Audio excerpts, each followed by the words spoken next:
Dahil sa bagyo, ilang araw nang hindi makalabas ang batang si Ernie. Inip na inip tuloy siya sa loob ng bahay habang tinatanaw sa kanilang bintana ang tanawin sa labas. Abot hanggang bewang ang laki ng tubig. Labis siyang nanibago sa sitwasyong iyon.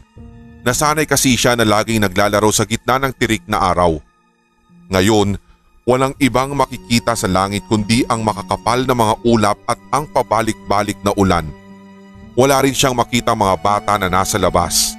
Kung meron man, mga hindi rin niya ito kilala na lumalangoy lang sa maruming tubig na ayaw din naman niyang gawin. Halos lahat na nakikita niyang lumalabas ay nakasuot ng bota o kung hindi naman kaya ay nakabangka. Pakiramdam tuloy niya ay para siyang magkakasakit dahil sa hindi makapaglaro sa labas. Mabuti na lamang at sa ikalimang araw, binalita sa telebisyon na papalabas na ng bansa ang naturang bagyo. Doon ay nabuhayan siya ng pag-asa na mawawala na ang baha at makakabalik na sila sa dating buhay. Ilang linggo ang lumipas. Muli na niyang nasilayan ng araw. May baha pa rin sa kanilang lugar pero mababaw na lang iyon. At kadalasan tuwing umaga hanggang tanghali lang iyon dumarating. Pagsapit ng hapon hanggang gabi ay nawawala na rin. Pero hindi pa rin niya nakikitang lumalabas ng bahay ang mga kalaro niya, kaya wala rin siyang gaanong nagawa sa labas. Isang araw iyon nang makakita siya ng itim na manika sa harap ng gate nila. Hindi niya alam kung inanod lang ba ito ng baha o may nakaiwan lamang rito noon. Nang damputin niya ito, medyo basa pa ang katawan ng manika. Doon niya napagtantong baka inanod nga lang ito ng tubig baha. Dinala niya ito sa loob at pinaliguan hanggang sa luminis. Medyo nakakatakot nga lang ang itsura ng manikang iyon. Wala kasi itong buhok. Itim na itim ang nakatahing damit sa katawan at may pagkakahawig din sa bungo ang mukha nito. Naalala tuloy niya ang mga napapanood niya sa telebisyon tungkol sa mga mangkukulam na gumagamit ng manika para manakit ng kapwa. Dahil wala rin naman siyang magawa ng oras na iyon, naisipan niyang maglagay ng sariling buhok sa katawan ng manikang iyon. Sa kanya iyon kunwari tinusok-tusok ng karayom. Ngunit laking gulat niya nang biglang maglabas ng pulang likido ang bahagi ng katawan nito na tinusok niya ng karayom. Sa labis na takot ay tinapon niya sa basurahan ang itim na manika at sinunog pa. Akala niya ay tapos na ang lahat. Ngunit bigla na lang siyang kinabahan nang makaramdam ng kakaibang init sa kanyang katawan. Ilang saglit pa, maririnig siyang sumisigaw na sa takot at nang puntahan siya ng kanyang mga magulang, laking gulat nila nang makitang nagliliyab na ang buong katawan niya.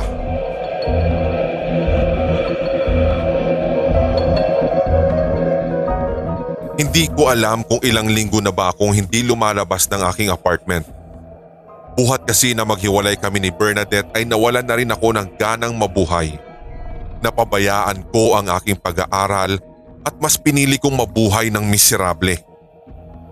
Umiiyak akong tinitignan ang larawan ng dati kong kasintahan.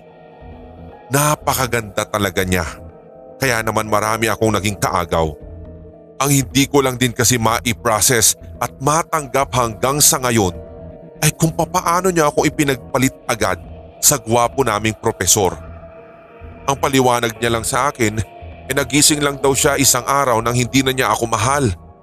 Nabaling na lang daw bigla ang pagtingin niya sa iba. Kunyeta siya. Ayaw pa niyang aminin na malandi talaga siya. Habang nasa kalagitnaan ako ng pag-e-emote na yon, biglang sumulpot ang kapitbahay kong si Pongpong. 9 na taong gulang ang bata. Sanay na talaga siyang hindi kumakatok sa pinto at basta-basta na lang pumapasok. Para sa akin ay okay lang naman yon dahil kahit papaano ay nalilibang ako tuwing magpapakwento siya o kaya naman ay makikipaglaro. Ang pamilya niya ang pinakamatagal na nangungupahan sa compound na ito at noong bagong lipat pa lang ako ay nakasundo ko na rin sila. Kuya Aris, naniniwala ka ba sa multo? Tanong niya matapos niyang magpagawa ng eroplanong papel sa akin. Napaisip ako ng sandali. Hindi ko rin kasi alam kung ano ang tamang isasagot ko sa kanya. Hanggang sa, hindi. Bakit naman hindi? Kasi ginawa lang naman talaga ang konsepto ng mga multo-multo na yan upang ipanakot sa mga makukulit na batang kagaya mo. Sabay kiliti ko sa kanyang tagiliran. Tawa lamang siya ng tawa habang hindi mapakali ang katawan na para bang isang kitikiti. Bigla siyang tumakbo at tumingin sa kanyang kaliwa kung nasaan naroroon ang aking banyo. Ang kaninang pagtawa niya ay agad-agad na nawala at napalitan ng pagkaseryosong muka. Kuya, may lalaki nakabitin sa banyo mo. Kaagad niyang iniwas ang tingin niya sa banyo. Buong pagtataka ko. Ha? Seryoso ka ba? Anong itsura? Bigla na akong nakaramdam ng kilabot sa buong katawan ko matapos kong marinig yun. Ngayon lang kasi siya nagkwento ng ganoon buhat nang makilala ko siya. Hindi kaagad ako tumingin sa banyo dahil aaminin ko, natakot ako sa sinabi niya. Pagkumpirma niya. Opo kuya, ayoko na pong tignan eh. Kasi para nakadilat po yung mga mata niya tapos dito po siya nakatingin. Nanginginig na sabi ni Pongpong. Pilit kong pinapapasok sa isip ko na guni-guni lamang iyon. Mag-isa lang ako sa bahay kaya ayaw kong takutin ang sarili ko dahil doon. Pero naglakas loob na rin akong lumingon sa aking banyo para masigurado kong namamalikmata lang yung bata. Pero paglingon ko ay mistulang binuhusan ng buo kong katawan ng yelo. Dahil ang lalaking nakabitin sa banyo ay walang iba kundi ako.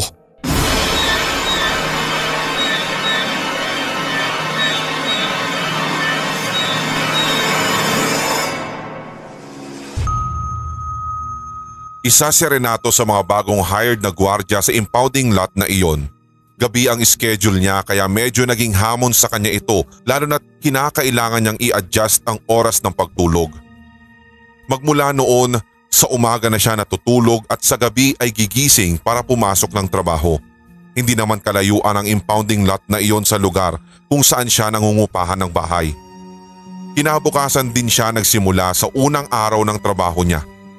Naipaliwanag na rin sa kanya noong isang araw ang lahat ng mga duty niya tuwing ganoong oras.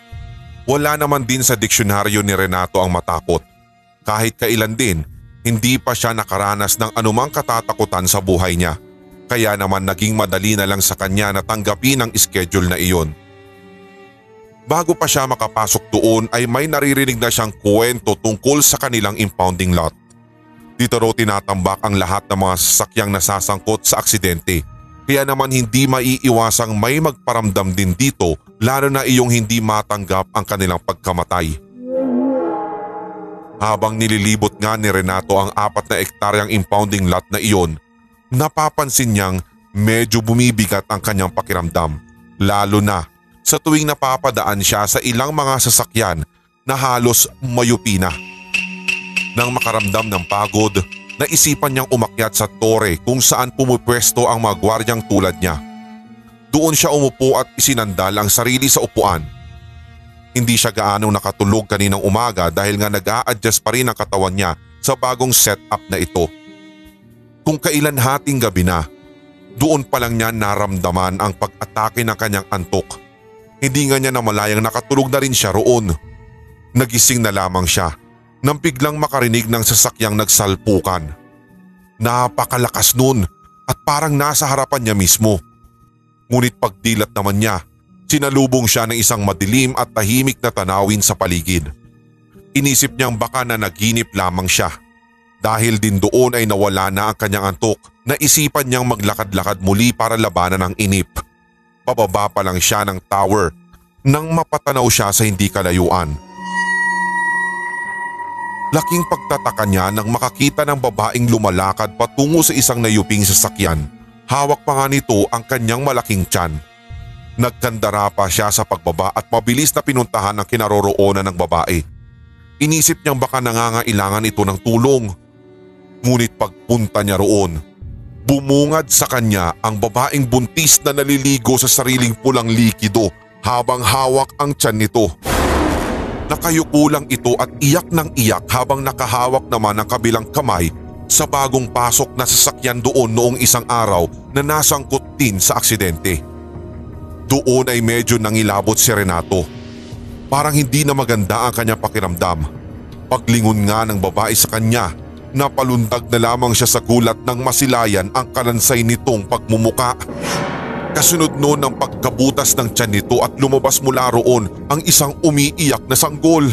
Nagtangka itong gumapang patungo sa kanya ngunit nakatakbo na siya papalayo.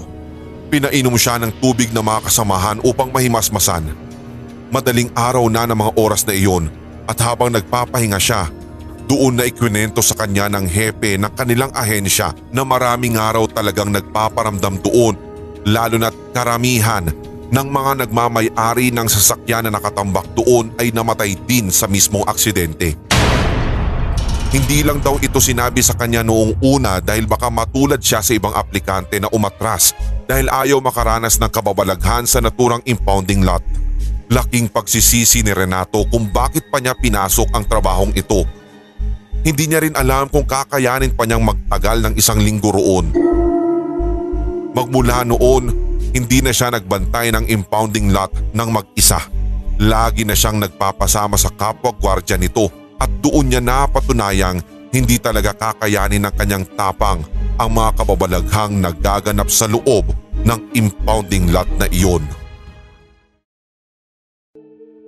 Ang pangunahing kinabubuhay ng aming angkan ay pangingisda at pagiging kapitan sa mga basnig. Isa na dito si Lolo Sipres, ang lolo ng lola ko. Mas kilala siya sa tawag na Lolo Sipring.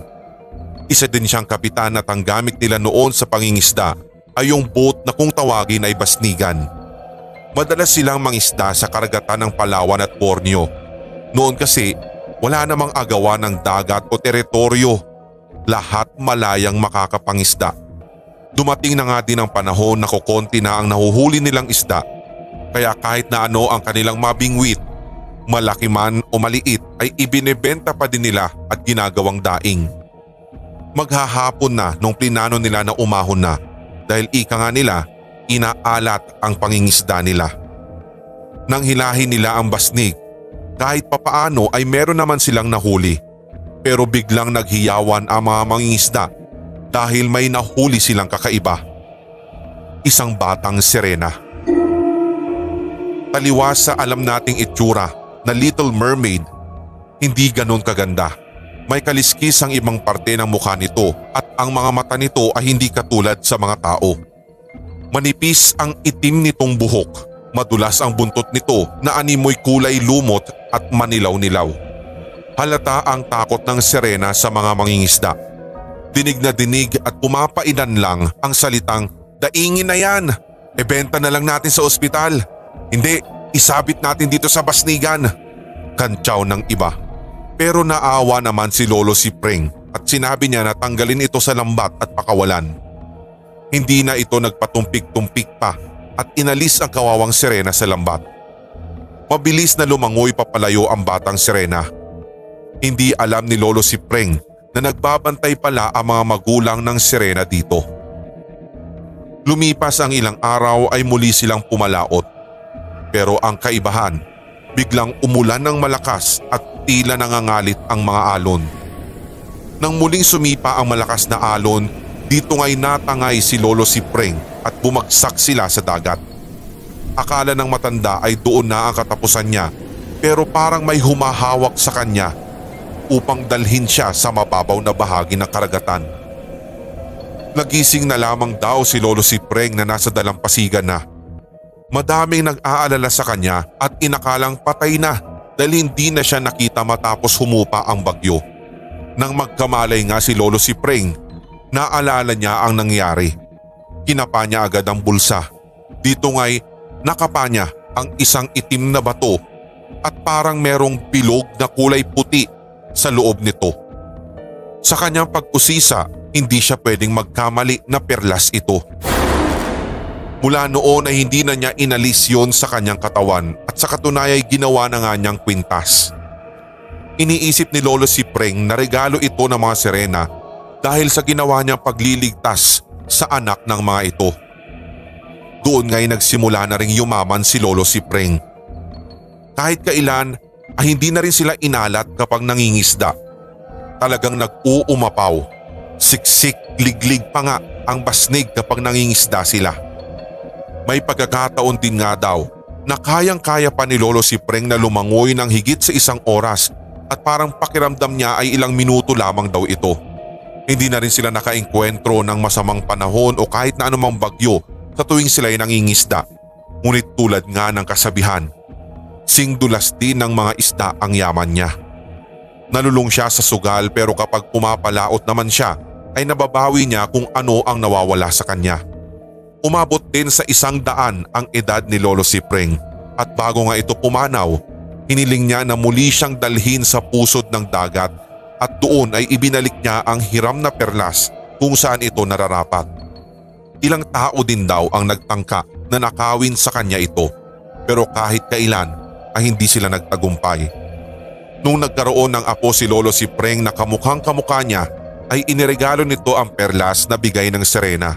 Ngunit nagkaroon ng malubhang sakit ang apo niyang ito at parang laging nalulunod sa tuwing matutulog ito. Sa kasamaang palad, binawian nito ng buhay. Kaya't ang ginawa ni Lolo Sipreng, minabuti na lamang nito na ibalik niya ito sa kung saan nararapat. Dahil naniniwala din siya kung may biyaya man itong dala, walang kasing bigat naman ang kaakibat nitong kapalit at parusa.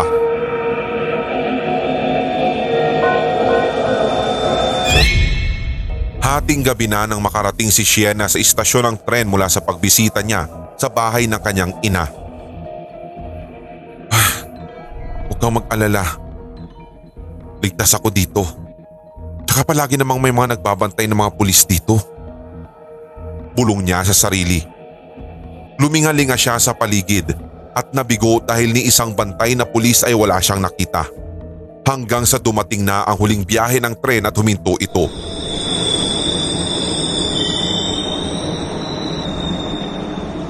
Napansin na lamang ni Sienna na walang katao-tao sa huling bagon ng tren na dumating kanina. Doon kasi siya napatapat na huminto ang tren. Wala siyang nagawa kundi ang sumakay na lamang dito. Naglakas loob na lang siyang pumasok rito at umupo na bigla sa upuan.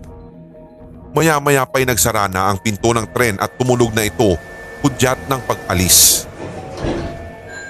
Pagkarating nito sa sumunod na istasyon, bumukas muli ang pinto at naghintay ng mga pasahero. Maya-maya pa'y may 3 kalalakihan ang pumasok sa bagon. Napalingon si Sienna at nakaramdam ng kaunting tuwa dahil kahit papaano ay may kasama na siyang pasahero. Napansin niya ang isang lupaypay na lalaki sa gitna ng 2 lalaki. Akay-akay nila ito. Ang kutob ni Sienna, siguro'y nag-inuman ng mga ito sa isang bar at nalasing ang lupaypay na lalaki na inaakay nila. Inalalayan ito ng isang lalaki na iupo sa upuan at isandal pa ang katawan nito. Tahimik lang si Sienna sa kanyang kinauupuan pero dahil sa nararamdamang kaba at kuryosidad sa mga kaharap, pasimple niyang pinagmamasdan ang mga ito. Napansin niya ang itsura ng lalaking lupaypay na nakamulat ang mga mata nito pero parang tulog ito o wala sa sarili. Biglang bumagsak ang ulo nito sa balikat ng isang kasamahan. Dito na nakaramdam ng kilabot si Sienna dahil para itong nakatitig sa kanya. Para mapakalma ang kanyang sarili, may kinuha siyang libro sa loob ng bag at binuklat niya ito. Iniangat kapantay ng kanyang muka para iwasan ang titig ng lalaking napapagitnaan ng 2 lalaki na kasalukuyang kaharap niya sa tren. Nagpanggap siya na kunwari nagbabasa pero nakikiramdam siya sa paligid. Isang istasyon na lang at malapit nang bumaba si Sienna. Humantong na ang tren sa istasyong ito at tumayo ang 2 lalaki. Lumapit muna yung isang lalaki sa kasamang lupaypay at kinausap ito. "Kaya mo yan, Jimmy. Magiging okay ka rin." At tinapik nito ang kaliwang braso ng lalaki at sumabay na ito sa kasamang papalabas ng train car. 2 na lang silang natira sa bagon ng tren.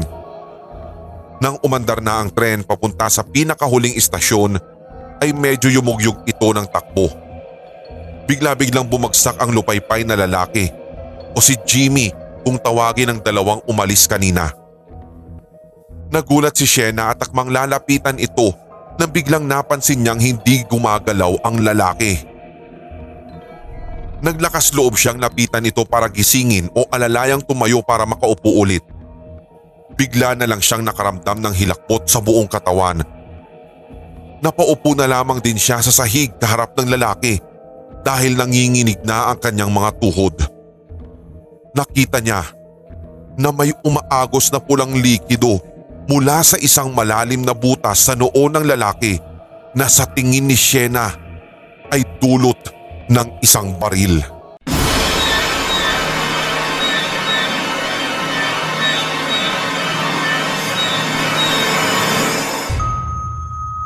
Isang bagong YouTube channel ang namamayagpag ngayon sa horror community. Ito ay ang Pulang Likido TV kung saan puro mga brutal na kwento ang mapapakinggan. Ang narrator ng naturang channel ay nagtatago sa alias na Kalasag at lahat ng mga kwento sa channel niya ay tiyak na nakapangbabaliktad ng sikmura. Dahil din sa channel na ito, nauso naman ngayon sa community ang mga gore stories. Nalaos na ang mga aswang at kalamansi dahil dito at halos lahat nagpapabrutalan ng mga kwento at nagpapatindihan ng madudugong eksena. Bukod sa mga brutal na mga kwento, nagustuhan din ng mga tao ang boses ni Kalasag. Isa ito sa mga narrator na may pinakamagandang boses. May pagka-raspy yung voice at bumabagay talaga sa tema ng mga kwentong inilalabas nito. Kaya rin nito na bagu-baguhin ang boses na lalong nagbibigay ng pagkamangha sa mga nakikinig. Isang buwan pa lamang ang channel na ito ay umabot na agad sa 50,000 subscribers ang bilang ng nakikinig at followers nito. Ganon din kabilis makahakot ng mga viewers. Isa si Jericho sa mga nakikinig sa channel na iyon gabi-gabi. Ito ang ginagawa niyang libangan bago matulog lalo na kapag pagod sa trabaho. Lahat ng pagod niya ay nawawala kapag nakakapakinig ng mga ganong klaseng mga kwento. Sadyang napaka-brutal na mga istoryang inilalabas ng channel na ito at halos puro patayan, bulwakan ng laman, wakwakan ng tiyan at pugutan ng ulo. Hanggang isang araw, habang nakikinig siya, ay biglang nabulabog ang bahay nila nang pasukin ito ng 6 na kalalakihang nakasuot ng itim at natatakpan ng maskara ang mga muka. Gulat na gulat sila nang makita ang mga ito at pamilyar sila sa naturang grupo. Ito ang kinatatakutang grupo ng kalalakihan na iniiwasan ngayon ng marami sa lugar nila. Naglilibot daw ang mga ito sa bawat kabahayan para magnakaw hindi ng pera o kagamitan kundi ng dugo at lamang loob. Napatakbo tuloy sila sa likuran ng kanilang bahay para doon tumakas. Ngunit sa kasamaang palad, naabutan ang mga ito ang 2 kapatid niya pati ang ina nila. Kung kailan nakalabas na siya, doon pa lang niya napagtanto na bigo pala itong makasunod sa kanya. Ngayon ay hindi na siya makakabalik sa loob. Napahagulgol na lamang siya habang walang awang pinapaslang sa kanyang harapan ng sariling pamilya. Kitang-kita niya kung paano sila kunan ng dugo at butas-butasin ang tiyan para dukutin ang mga laman. Wala na siyang nagawa kundi tumakas na lang at magpakalayo-layo. Isang linggo ang lumipas mula nang mailibing ang tatlo. Labis-labis ang panlulumo ni Jericho dahil mag-isa na lamang siya sa kanyang buhay. Ang tanging ginawa niyang panlaban sa lungkot ay ang pakikinig sa channel ng Pulang Likido TV hanggang sa mapakinggan niya ang isa sa mga bagong upload. Gulat na gulat siya nang mapakinggan doon ang ginawang pagpaslang sa kanyang pamilya. Doon na tuloy siya nagduda sa channel. Nanaliksik siya at nagtanong-tanong sa mga kakilala hanggang sa matuklasan niya na ang narrator ng Pulang Likido TV ay isa palang kriminal sa tunay na buhay. At ito rin na nagsisilbing leader ng grupo na siyang nagnanakaw ng dugo at lamang loob sa gabi.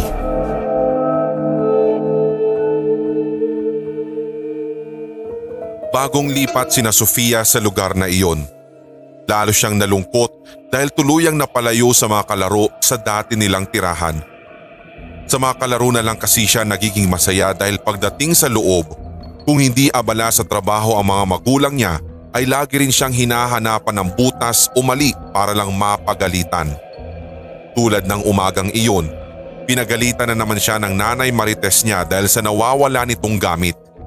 Kahit wala naman siyang kinalaman, siya pa rin ang napagbubuntunan ng galit. Ugali na iyon ng nanay niya na sa tuwing makakagawa ito ng pagkakamali ay sa kanya lagi isisisi. Ang tatay naman niya ay laging wala sa bahay dahil na rin sa nagtatrabaho ito. Ito rin kasi ang kumakayod para mabuhay sila. Ngunit ang problema, hindi rin niya ito malapitan dahil tuwing nasa bahay naman ito, mga barkada at alak lagi ang kaharap. At ang masaklap pa, solong anak lang siya kaya wala ring mga kapatid na makakalaro sa loob. Kaunti na nga lang ang mga kaibigan niyang nagpapasaya sa kanya. Nawalay pa siya sa mga ito dahil sa paglipat nila. Sa edad niyang iyon, wala pa siyang kakayahang bumiyahe mag-isa para makabisita sa mga ito. Hindi rin siya makakapunta sa ibang lugar kung hindi rin kasama ang mga magulang niya. Kaya no choice. Eto siya ngayon. Lagi na lang nagsasarili sa loob ng bahay.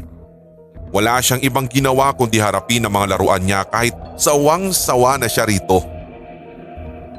Iba pa rin kapag totoong tao talaga ang kaharap. Hanggang isang araw, bigla na lang may dumungaw sa bintana niya. Nagulat siya noong una dahil sa kakaibang itsura nito. Mabalasik ang muka, malaki ang katawan, itim ang balat at laging nakabuka ang bibig dahil sa makakapal na mga pangil na laging nakalabas. Ngunit ewan pa niya kung bakit tila bigla na lang nawala ang kanyang takot sa loob lang ng ilang segundo. Tila may kung anong hipnotismo ang pumasok sa utak niya at nagawa niyang lumabas ng bahay. Sumunod siya sa nilalang na iyon at nagsimula silang maglakad sa patay na kakahuyang malapit sa bahay nila. Diretso lang ang mga titig niya habang hawak-hawak ng nilalang ang kanyang kamay. Huminto lang sila sa bandang dulo ng kakahuyan kung saan makikita ang isang kuweba. Sa pagkakataong iyon, binuhat na siya ng nilalang papasok doon. Nananatili lang siyang nakatitig dito pero wala siyang nararamdamang takot o kahit na anong emosyon. Parang hindi rin niya naramdaman ang kanyang sarili. Ang tanging alam lang niya ay parang lumulutang siya sa isang makatotohanang panaginip. Habang nasa loob sila ng kuweba, panay ang hawak sa kanya ng nilalang na laging nakabungis-ngis. Hanggang sa unti-unti siya nitong hubaran at doon na nangyari ang hindi inaasahan. Mga bandang hapon na siya ibinalik ng nilalang sa bahay nila. Naabutan pa niya ang kanyang mga magulang na parehong nakatanaw sa labas ng gate at tila malalim ang iniisip. Nang lapitan niya ang mga ito, nakita niya ang labis na gulat sa kanilang muka. Maluha-luhang lumapit ang mga ito sa kanya at niyakap siya na mahigpit. Parang hindi sila makapaniwala na nandoon na siya. Kung ano-ano rin ang sinabi ng mga ito na hindi niya maintindihan. Katulad ng, "Anak, bakit ngayon ka lang? Saan ka ba nagpunta, anak?" Umiiyak na wika ng kanyang ina. Nagulat na lamang siya sa mga sumunod na sinabi nito. Lalo nang malaman niyang mahigit 1 taon na raw siyang nawawala. Tutok na tutok si Carlo sa pinapanood na movie sa laptop. Nang sandaling maibaling niya sa iba ang paningin, napalundag siya sa labis na pagkagulat. Isang gagamba kasi ang nakita niya nakadikit sa pader na katapat ng lamesa niya. Ang mas masaklap pa, wala siyang kasama sa bahay ng umagang iyon. Nasa trabaho ang kanyang ama at nasa palengke naman ang kanyang ina. Wala tuloy siyang mautusan para patayin ang gagambang iyon. Napatakbo agad siya papalabas ng kwarto. Nagawa niyang kumuha ng tsinelas ngunit hindi naman niya mapatay-patay o malapitan man lang ang gagamba. Takot na takot talaga siya rito. Ibukod pa ang kakaibang itsura ng gagambang iyon. Medyo makapal ang mga galamay nito at may malaking hugis bilog sa katawan nito. May pagkakahalintulad iyon sa itsura ng mga biskwit kagaya ng Oreo. Sa takot ay hindi na muna niya ipinagpatuloy ang panonood. Sinikap niyang hintayin ang ina na makauwi para dito na niya maiasa ang pagpatay rito. Ngunit mahigit 1 oras na ay wala pa rin ito. Nagtaka siya sapagkat dati-rati naman ay hindi tumatagal ng kalahating oras ang ina sa pamamalengke, lalo na't kadalasan ay kakaunti lamang naman ang binibili nito. Sinubukan niyang pumunta muli sa kwarto. Nandoon pa rin ang gagamba sa pader at hindi ito gumagalaw. Sa labis na pagkainip, siya na ang napilitang lumapit dito kahit na takot siya. Kumuha na lamang siya ng pang-spray na pamatay ng insekto at tsinelas na rin bilang panlaban dito. Sa una pa nga'y inisprayhan niya ang gagamba kahit hindi sigurado kung epektibo iyon. Gulat na gulat siya nang biglang gumalaw ang gagamba at mahulog pa sa sahig. Hindi ito natinag. Sa halip ay gumapang pa ito ng napakabilis papunta sa kanya. Dahil dito'y nabitawan niya ang hawak na spray at naglululundag sa takot. Hindi niya akalaing ganoon pala kabilis kumilos ang gagambang ito. Sa sobrang bilis pa nga'y nagawa pa nitong umakyat sa kanyang katawan. Ni hindi na nga niya ito naitaboy pa. Pati sarili niyang mga kamay ay hindi mahabol ang bilis nito. Gumapang muna ito sa iba't ibang bahagi ng katawan niya bago ito nakahanap ng pagkakataon para makapasok sa kanyang bibig. Nalasahan niya ang napakalansang lasa na dumaan sa kanyang dila at lalamunan. Pakiramdam niya para siyang nakalunok ng kalawang at dinurog na lamang loob. Nabilaukan siya at ilang beses umubo. Sa pagkakataon ding iyon ay sumikip ang kanyang dibdib. Parang hindi na siya makahinga. Napaluhod na lamang siya sa sahig habang pilit inilalabas ang gagambang pumasok sa bibig niya. Ngunit habang tumatagal, unti-unti na ring tumitirik ang kanyang mga mata hanggang sa bumagsak ang katawan niya sa sahig. Naiwang dilat ang kanyang mga mata at nakabuka pa ang kanyang bibig. Lagpas 12:00 na nang makauwi ang kanyang ina. Pagkatapos kasi nitong mamalengke ay napasubo pa itong makipagkwentuhan sa mga suking ali. Pagbukas ng babae sa pinto, tinawag niya agad ng anak at hindi muna pumasok. "Carlo, pakidalhan nga ako ng tubig at tabo at maputik itong mga paa ko." Ilang sandali pa, narinig niyang may lumabas sa kwarto. Ngunit ganun na lamang ang pagkagulat niya nang makitang isa iyong malaking bulas na gagamba. Nagsisisigaw ang babae at nabitawan ang mga pinamili. Gagamba ang katawan nito pero tao ang ulo at ang ulong nakadikit dito ay ulo mismo ng kanyang anak na si Carlo. Lumuluha pa ng pulang likido ang binatilyo habang umuungol na parang nanghihingi ng tulong. Sa ibang dako naman ng lugar nila, marami pa palang taong sumunod kay Carlo. Pawang biktima rin ang mga bagong species ng gagamba na kung tawagin ay Jablora spiders. Sila ang bukod tanging gagamba na pumapasok sa loob ng katawan ng tao para gawin ding gagamba ang kung sino mang magiging biktima nila.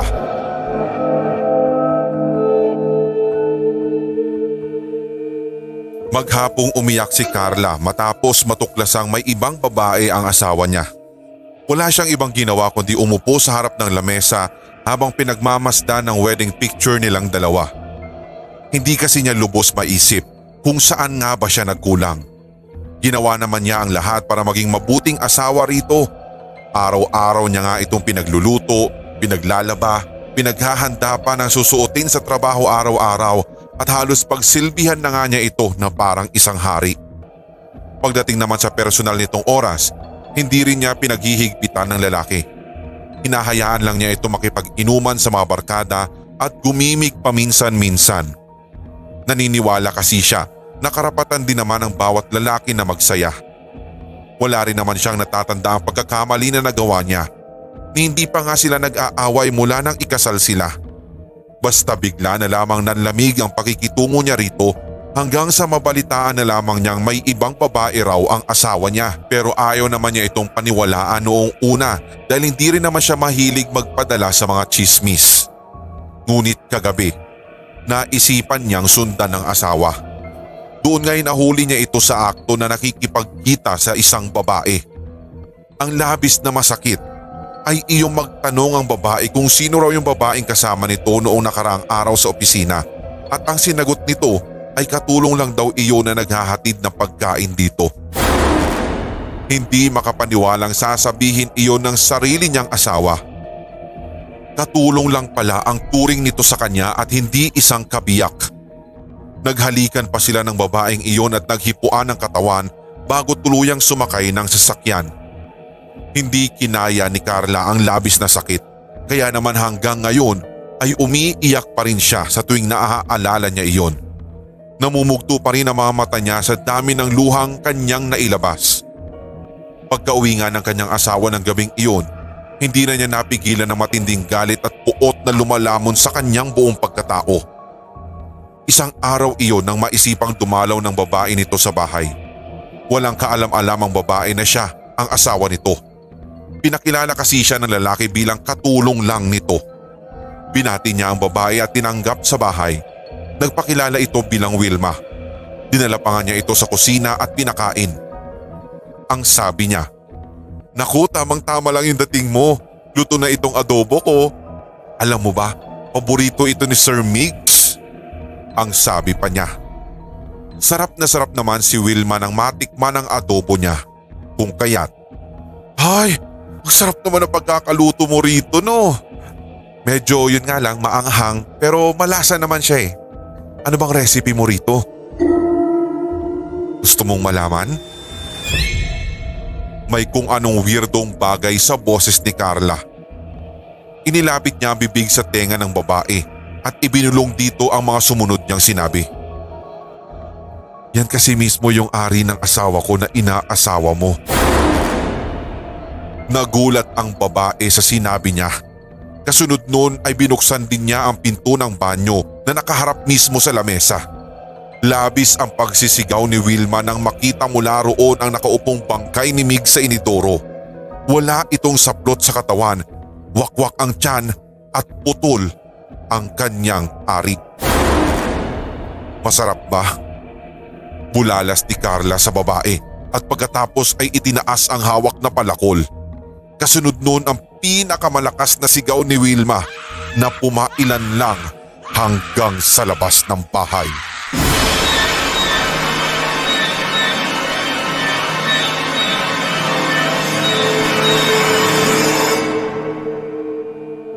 Isang misteryosong sakit ang kumakalat ngayon sa bayan ng Batumbakal. Sino mang dapuan nito ay tumatanda ang itsura, nangungulubot ang balat at pumuputi bigla ang buhok. Hindi lang ang pisikal na anyo nila ang tumatanda. Nagkakaroon din sila ng mga karamdaman na karaniwang dumadapo sa mga matatanda gaya ng rayuma, paglabo ng mga mata, sakit ng likod, tuhod, ubo at marami pang iba. Tila bumilis ang takbo ng panahon at karamihan ng mga tao roon ay biglang tumanda. Isa na si Brian sa mga tinamaan ng sakit. Sa katunayan ay 22 anyos pa lamang siya pero nagmukha na siyang 90 years old sa itsura niyang yun. Medyo kumuba na ang likod niya, hindi na makatayo sa tindi ng rayuma at halos lumaulaw na rin ang mga balat. Ang buhok niya pati balbas ay pumuti at ang mga mata ay bahagyan ng lumalim. Awang-awa ngayon ang ka-live-in partner niyang si Irene. Wala itong tigil sa pag-iyak. Hindi niya alam kung ano ang gagawin dahil kahit mga kapitbahay din nila ay dinapuan ng ganoong sakit. Ang iba sa kanila, kung saan-saang mga doktor na lumapit pero wala sa mga ito ang nakapagbigay ng kahit na anumang lunas sa nasabing sakit. Si Brian naman, sinubukan siyang dalhin ng kasintahan sa kakilala nitong albularyo. Ngunit maging ang albularyo ay hindi rin matukoy kung ano ang nangyari dito. Hindi ko makita kung sino o anong nilalang ang pwedeng gumawa nito sa kanya. Tila masyado makapangyarihan ang nilalang na ito at nagagawa niyang itago ang kanyang sarili sa makapangyarihan naming mga mata. Wika ng matandang albularyo sa kanila habang nakatitig ito sa kumukulong tawa. Hindi lang po kasi siya ang nagkaganito. Pati na rin po ang iba pang mga tao sa lugar namin. Bigla po nagkaganito. Mahigit 1 buwan na po mula nang kumalat ito sa amin. Mangyak-ngyak na wika ni Irene. Kung ganoon, lubhang napakalakas ng nilalang na ito at nagawa niyang sakupin ang isang lugar. Pasensya na, ngunit wala pa akong maitutulong sa inyo ngayon. Pupunta muna ako sa aking probinsya para manghingi ng tulong sa mga kakilala kong mas matataas na albularyo roon. Tuloy-tuloy na wika ng matanda na siyang ikinapanlumo ni Irene. Umuwi rin silang luhaan ng araw na iyon. Nauubusan na sila ng pag-asa. Hindi na alam kung saan palalapit para makahingi ng lunas. Napaka-misteryoso kasi ng sakit na ito na kumakalat ngayon sa buong bayan nila. Niwala nga nakakaalam kung ano ba ito at kung saan nga ba talaga nagmula. Nagkataon din na iyon na ang huling buwan ng eleksyon bago sumapit ang botohan. Kaya naman ang mga tumatakbong politiko, kanya-kanya rin na paghahatid ng tulong sa kanilang bayan. Ang iba'y namigay ng mga relief goods habang ang iba'y libreng gamutan sa mga bahay-bahay at ang pangako ng iba na magpapatayo pa ng maraming ospital para maipagamot lahat sila. Ngunit isang bagay na hindi nila mabigyan ng solusyon ay kung paano mapapahinto ang pagkalat ng misteryosong sakit. Isa si Sandro Baltasar sa mga tumatakbo bilang mayor ng naturang lugar. Sa lahat ng mga kandidato, siya lang ang nangako na tutuldukan ang pagkalat ng sakit na iyon. Wala namang naniwala sa kanya noong una, pero isang linggo bago ang eleksyon, nagpadala siya ng mga bakuna sa bawat bahay-bahay. Iyon daw ang lunas sa misteryosong sakit na sumasalot sa bayan. Kaunti lang ang mga nagpaturok noong una dahil wala silang tiwala rito. Ngunit nang biglang gumaling ang mga naturukan, mabilis na kumalat ang tungkol sa magandang balita. Hindi sila makapaniwala nang makita ang pagbabalik ng mga anyo ng mga ito at dahil doon, marami na ang nahumaling na magpaturok na rin. Maging si Brian na hindi makapaniwala nang makita ang sarili sa salamin. Nagbalik na ang kanyang dating anyo. Kahapon lang siya nagpaturok at ngayong paggising niya ay magaling na siya. Natuldukan na nga ang pagkalat ng sakit na iyon at dahil dito, nakuha ni Sandro Baltasar ang simpatya ng mga tao. Tuwang-tuwa naman siya nang marinig ang balita at pagdating nga ng takdang araw, tuwang-tuwa ang buong kampo niya nang siya ang idineklarang panalo sa botohan. Landslide vote ang nakuha niya. Siya na ang bagong mayor ng Batumbakal. Epektibo ang plano natin. Anya sa mga tauhan na kasama niya sa misyong iyon. Lingid sa kaalaman nilang lahat. Nagpagawa si Sandro Baltasar ng isang kakaibang virus sa kakilala nitong mga scientist. Tinawag nila itong Deborah virus at iyon ang ipinakalat nila sa buong bayan. Dahil sa sila nga ang gumawa ng virus, sila rin ang nakakaalam kung ano ang magiging lunas dito. At iyon ang kanyang ginamit bilang isang napaka-epektibong estratehiya para makuha ang boto ng mga tao.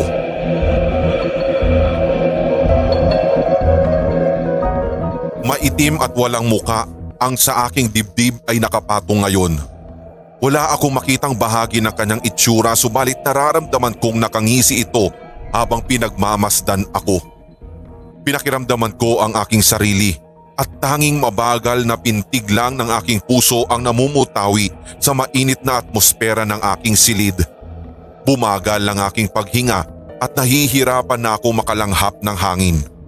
Sinubukan ko pang igalaw ang alinmang bahagi ng aking katawan ngunit nabigo ako. Maging ang paggalaw ng aking hinliliit ay hindi ko nagawa.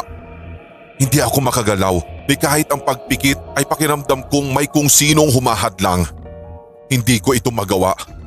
Mas lalo pang sumikip ang aking paghinga nang maramdaman kong inilapit nito ang kanyang kamay sa aking leeg. Doon ay halos hindi na ako makahinga nang sakalin niya ako ng napakalakas. Gusto ko siyang pigilan ngunit wala akong lakas para gawin iyon. Gusto ko ring sumigaw, subalit walang lumalabas na kahit na anong tinig mula sa aking bibig. Hanggang sa, Hiro! Lalo akong nanigas nang marinig kong may kung sinong tumawag sa pangalan ko. Sa isip ko'y iyon na nga ang aking huling oras. Sa isip ko, mamamatay na ako. Hindi na ako makahinga. Hindi ko na kaya. Hiro! Napabalikwas ako nang marinig at maramdaman ang pagtawag at pagjugyog ni Alejandro sa akin. Sunod-sunod ang naging paghingal ko at wala din sa sarili na napatanong ako ng, "Ha?" Anong ha? Kumuha siya ng basong may lamang maligamgam na tubig. Ito, inumin mo. Binabangungot ka. Hindi ako nakapagsalita. Sumuksok lamang ako sa sulok ng kama at humalukip-kip ng kumot. Inalok niya sa akin ang baso at kinuha ko naman iyon at dali-daling nilagok ang laman. Ano-ano ba kasing iniisip mo bago ka matulog? Dugtong pa ni Alejandro. Ilang segundo pa bago ako nahimasmasan. Kaagad kong inalala ang panaginip ko at sandali akong natigilan. Ano ba nangyayari sa akin? Hindi ko maalala eh. Walang kaalam-alam kong tanong. Lumapit siya sa akin at bakas sa kanyang muka ang takot at pag-aalala. Umuungol ka na, para kang nahihirapang huminga kanina. Matapos niyang sabihin iyon ay natigilan ako. Mabilis namang nanubig ang buo kong katawan at kaagad na pumarausdos ang iilang butil ng malamig kong pawis. Kinakabahan ako. Pagsisimula ko. Nanaginip ako. Nang mga sandaling iyon ay nag-aalangan pa ako kung itutuloy ko ba ang aking pagkikwento sa kanya, ngunit nakikita ko ngayon sa refleksyon ng mga mata ni Alejandro ang kuryosidad. Naghihintay na siya ng karugtong. Huminga na lamang ako ng malalim at pagkatapos, may kung sino kasing pumatong sa akin kanina. Nag-isip ako ng maaari kong ilapat na salita para ilarawan ang kung anuman ang nakita ko sa panaginip ko. Bigla ako na namang naalala. Nang puntong iyon ay nanginginig pa rin ako, lalo't sumagi na naman sa isip ko at ayoko nang maulit pa iyon.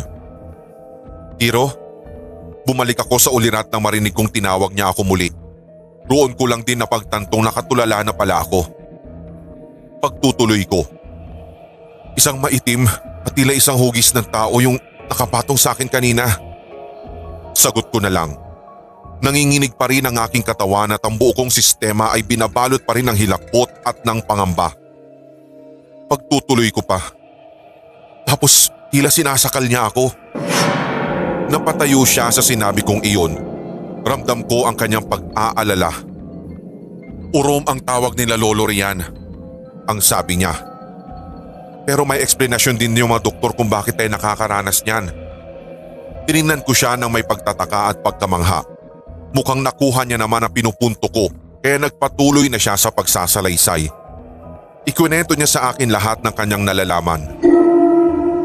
Sabi raw ng doktor, nangyayari daw talaga iyon dahil sa iba't ibang rason. Una raw, dapat daw hindi ka sobrang busog bago matulog. Dapat din daw, lansyado ang iyong isipan bago ka umidlip. Dapat wala ka din daw iniisip na masyadong malalim bago ka matulog sa gabi. Umiling-iling ako sa kanya dahil sa mga nasabi niya. Walang ni isa ang tama at tumugma sa nagawa ko bago ako natulog. Hindi naman din ako gaanong kabusog at mas lalo namang wala akong ibang iniisip dahil pagod ako kagabi galing sa trabaho. Muli ay napailing na naman ako. Tumayo si Alejandro sa tumungo sa kanyang bag at may kinuha ng kung ano roon sa loob. Ipinakita niya sa akin ng isang aklat na may kulay abong pabalat. Tila na magnet ang aking paningin sa hawak niyang iyon sapagkat nakakamangha na animoy nababalutan ito ng kababalaghan at misteryo. Ito, tingnan mo rito. Ito ang libro ng lolo ko. Sabi niya, sabay lapit sa akin ang libro at ipinakita ang bawat pahina nito. Kinuha ko iyon at binasa ang laman. Nakasaad sa unang pahina ang titulong Kahulugan at Uri ng Demonyo sa Panaginip. Naagaw agad ang aking atensyon dahil sa nabasa. Binuklat ko pa ang sumunod na mga pahina nito at hindi ko naiwasang makaramdam ng takot at pagkamangha. Ito yung iba't ibang nilalang na kadalasan natin nakikita sa tuwing inaatake tayo ng urom o yung bangungot. Ipinakita niya ang kakaiba at iba't ibang hindi mawaring nilalang. Itinuro pa nga niya ang isa. Nasaan dyan yung nakita mo sa panaginip mo? Yun nga ang aking ginawa. Tinignan ko iyon isa-isa. Unang nakaagaw ng aking pansin ay ang isang larawang bilog na itim. Merong parang mga kamay sa paligid nito. Sumunod kong tinignan ang itim na taong parang gagamba na umaakyat sa kisame. Nakita ko rin ang isang aninong pugot. Merong parang mga kamay na may mahahabang mga kuko at iyon din na nakita ko sa panaginip ko na sinasakal ako. Meron din daw iba yung makikita mo sa tuwing may katabi kang natutulog na para bang nakikita mo silang nakangiti habang tinititigan ka pa ng masama. Bagamat himbing sila sa pagtulog, pero iyon ang makikita mo daw talaga. Mayroong aninong kahugis ni kamatayan, may bitbit pang palakol at marami pang iba. Nakakatakot, nakakakilabot. Isasara ko na sana ang pahina ng libro ng aking mapansin ng isang larawan na katulad din na nakita ko sa panaginip ko kanina. Isang aninong hugis taong walang muka, ngunit kung iyong masinsinang tititigan ay parang nginingitian ka. Sa nakita kong iyon ay agad na nanikip ang dibdib ko. Hindi ulit ako makahinga at tila hindi ko maigalaw ang kahit alinmang bahagi ng aking katawan. Natinag na lamang ako nang tapikin ako ni Alejandro sa aking balikat. "Hiro, okay ka lang?" Tumango na lamang ako bilang tugon. Muli kong tinignan ang larawan at aking binasa ang kahulugan. Ayon dito, may nangangailangan daw ng tulong ko at wala talaga akong ideya tungkol rito. Ano naman kayang tulong ang kailangan nila? Nagpatuloy ako sa pagbabasa at doon ako nakahinga ng maluwag nang mabasa ang sumunod na mga salita. Ugaliing magdasal at ipagdasal ang mga kaluluwang naligaw sa mundo upang nang sa ganon sila ay matatahimik na ng tuluyan. Doon na lamang ako kumalma.